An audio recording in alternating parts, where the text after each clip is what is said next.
ফিতনার মধ্যে আরেকটি ফিতনা হচ্ছে, যেটা উল্লেখ করি, তা হচ্ছে অতি তাড়াতাড়ি তাআলুম বলে এটাকে, অতি তাড়াতাড়ি নিজে আলেম হওয়া দেখা, যে আমি আলেম হয়ে গেছি, আমি সব জেনে গেছি। যুবকদের মধ্যে এই জিনিসটা খুবই বেশি দেখা যাচ্ছে। তারা না পড়ো আলেম হয়ে যায় এবং তারা গোপনে বিভিন্ন রকমের বিভিন্ন জায়গাতে তারা একত্রিত হয়ে ভিন্ন কিছু করার চিন্তা ভাবনা করে। মনে রাখবেন, যতক্ষণ পর্যন্ত তারা আলেমদের সাথে থাকবে ততক্ষণ পর্যন্ত তারা ভালো থাকবে।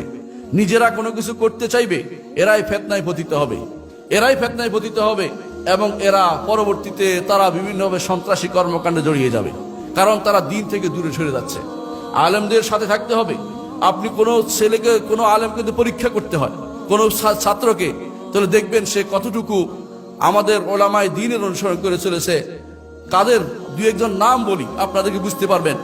যদি দেখবেন যে সাহাবায়ে কেরামকে মেনে চলে, তাবেঈনদের বক্তব্য মেনে চলে এবং আতবাউত তাবেঈনদের বক্তব্য মেনে চলে, আমাদের চার ইমামকে সম্মান করে, হাদিসের ইমামদেরকে সম্মান করে এবং ইবনে তাইমিয়া, ইবনে কাইয়িম এবং ইমাম যাহাবী এবং ইবনে আব্দুল হাদি এবং তাদের অনুসারী যারা আছে এদের অনুসরণ করে চলে এবং ইমাম ইবনে রাজব আল হাম্বলী তাদের অনুসরণ করে চলে, শাইখুল ইসলাম মুহাম্মদ বিন আব্দুল ওয়াহাবকে ভালোভাবে জানে। অনুরূপভাবে যাদেরকে দেখতে পাবেন শেখ মোহাম্মদ নাসিরউদ্দিন আলবানী রহমতুল্লাহ আলাইহিকে ভালোবাসে, শেখ বিন বাজকে ভালোবাসে এবং শেখ সালেহ ফৌজানকে ভালোবাসে, শেখ মোহাম্মদ বিন সালাহ আল উসাইমিনকে ভালোবাসে। এই ছেলে বুঝবেন যে সঠিক ট্র্যাকের উপর আছে। আর যখনই দেখবেন কিছু জিনিস নিয়ে তাদের বিভিন্ন বিষয়ে তারা কথা তুলছে, বিভিন্ন রকমের আজে বাজে মন্তব্য করছে, বুঝতে পারবেন যে এরা পথভ্রষ্টতায় রচনা করেছে এবং পথভ্রষ্ট কোনো মানুষের পিছনে চলেছে। এদের ব্যাপারে সাবধান হওয়া উচিত। এবং যুবকদের বলবো, যতক্ষণ পর্যন্ত পরীক্ষিত এই মানুষগুলো অনুসরণকারী হবা ততক্ষণ পর্যন্ত তোমরা সঠিক পথে থাকবে। আর যখন এর বিপরীত পথে চলবে তোমরা পথভ্রষ্ট হবে, কোনো সন্দেহ নেই।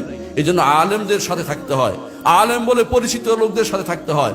আলেমদের নয়, মোতাআলেমদের অনুসরণ তোমরা করে চলেছ, ছাত্রদের অনুসরণ করে চলেছ। ওই ছাত্ররা ভুলের উপর আছে। এমন এমন লোকদের নাম তারা বলে, যে লোকরা আলেম বলে আরব দেশেও বিখ্যাত ছিল না।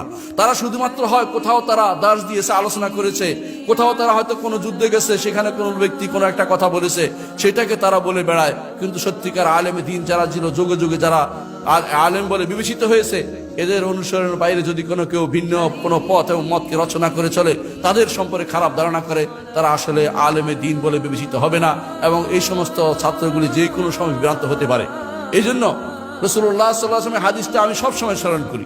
তিনি বলেছিলেন যে এই লোকগুলো হুদাসাউল আসনান সুফাহুল আহলাম, খারেজি মতবাদের অনুসরণ করে চলেছে যারা, তারা বেশিরভাগই বয়সে নবীন আর তারা হুদাসাউল আসনান সুফাহুল আহলাম, বিবেক বুদ্ধিতে কম, নিজেদেরকে বড় বিবেক বুদ্ধি মনে করে।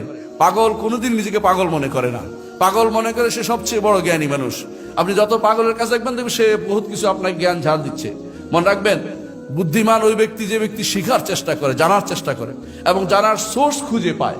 আর যারা যেখান থেকে সেখান থেকে জ্ঞান নেয়, যা ইচ্ছে তা বলে ওলামায়ে উম্মত সম্পর্কে খারাপ ধারণা করে, এই ব্যক্তিরা শেষ পর্যন্ত জাহালত থেকে যায় এবং তাদের জীবনকে দুর্বিষহ করে তোলে। যারা আলী রাদিয়াল্লাহু আনহু থেকে ইলম নিতে পারেনি, আলী রাদিয়াল্লাহু আনহু থেকে ইলম নিতে পারেনি, এরা খারেজি হয়েছিল। বুঝতে পারছেন, ওই সময় শ্রেষ্ঠ মানুষ ছিল আলী রাদিয়াল্লাহু আনহু। সাহাবায়ে কেরাম থেকে ইলম নিতে পারেন, সাহাবায়ে কেরামকে তাকফির করেছে। ওরা সেই সময় বহুত কিছু করতো, কিন্তু আল্লাহর দরবার সেটা গ্রহণযোগ্য হয়নি। এজন্য ওলামায়ে উম্মত চিনতে হবে, ওলামায়ে উম্মতের সাথে থাকতে হবে। আল্লাহ আমাদেরকে বুঝার তৌফিক দান করুন।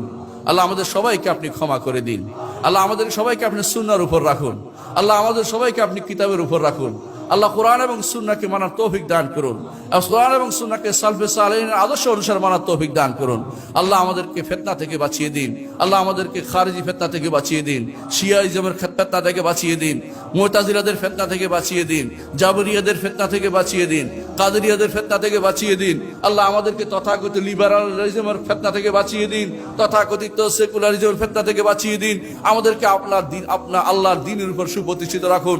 আমাদের সন্তানদেরকে দ্বীনের উপর রাখুন, আমাদের মেয়েদেরকে হেশমত দান করুন। আল্লাহ তাদেরকে দ্বীনের উপর রাখুন, তাদেরকে আমাদের জন্য ফিতনার কারণ বানিয়ে দিবেন না। আল্লাহ আমাদেরকে আপনি কবুল করুন, আমাদের এই মসজিদকে আপনি কবুল করুন।